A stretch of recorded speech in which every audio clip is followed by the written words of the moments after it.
Hello students, I am Pradeep Kaushik, English teacher.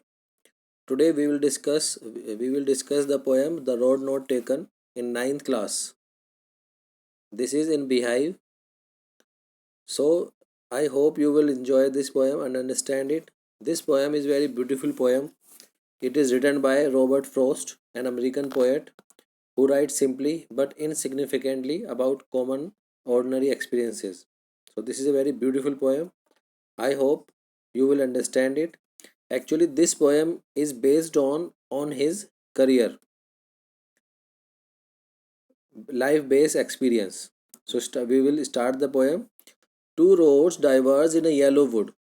तो यहाँ पर जो है बताया गया है कि one day he was going through a jungle, एक जंगल से वो जा रहा था and two roads diverge in a yellow wood, और एक रास्ते पे आके उसे दो रास्ते मिले।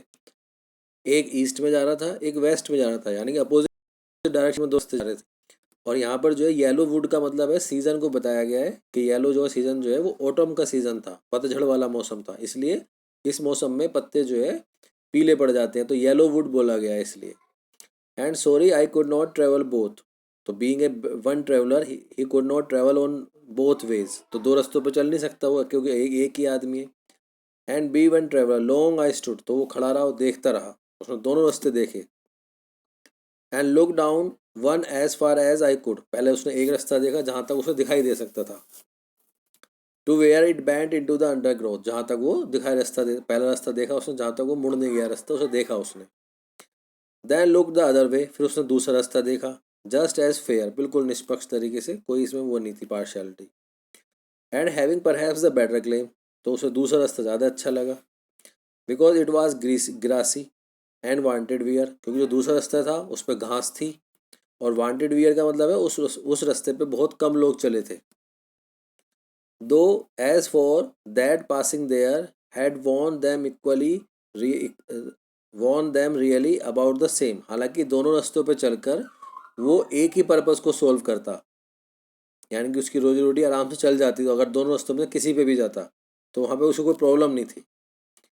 And both that morning equally ले, इसका मतलब है सूरज की रोशनी उन दोनों रास्तों पर बराबर पड़ रही थी, यानी कि उसने जो दोनों कैरियर जो उसके सामने थे ऑप्शन, वो दोनों बराबर थे, दोनों फेमस थे उसके समय में। In leaves no step had trodden black, और उसने जब दूसरा रास्ता देखा तो उस रास्ते पर जो पत्ते पड़े थे उन्हें किसी ने कुचला नहीं था, यानी कि उस दिन उस रास्ते पे कोई चला नहीं था। Oh I kept the first one for another day, तो उसने पहला ऑप्शन उसने छोड़ दिया करियर का और दूसरा ऑप्शन लिया उसने। Yet knowing how way Leeds on two way, हालांकि उसे पता था कि एक रास्ते के बाद दूसरा रास्ता आ जाता है, दूसरा रास्ता आ जाता है। या आई doubted if I should ever come back, तो उसे पक्का विश्वास नहीं था कि वो दोबारा वापस आ पाएगा, यानी कि उस रास्ते पे जिस दिन वो चल गया उसे पक्का पता था कि वो दोबारा दूसरा रास्ता नहीं ले पाएगा, इसलिए उसके सामने एक ही ऑप्शन था कि वो दोनों ऑप्शंस में से एक ही ऑप्शन चुने करियर के लिए। I shall be telling this with a sigh somewhere ages and age hence, तो वो कह रहा है कि जब मैंने एक रास्ता अपना लिया, एक करियर ले लिया, फिर वो आगे निकल गया उस करियर में, और फिर बता रहा है कि जब मैं बूढ़ा हो जाऊंगा तो बहुत समय बाद मैं अपनी संतानों को, जनरेशन को बताऊंगा कि मैं एक दोनों उसमें रास्ते में आ गया और मैंने ऐसा ऐसा करा।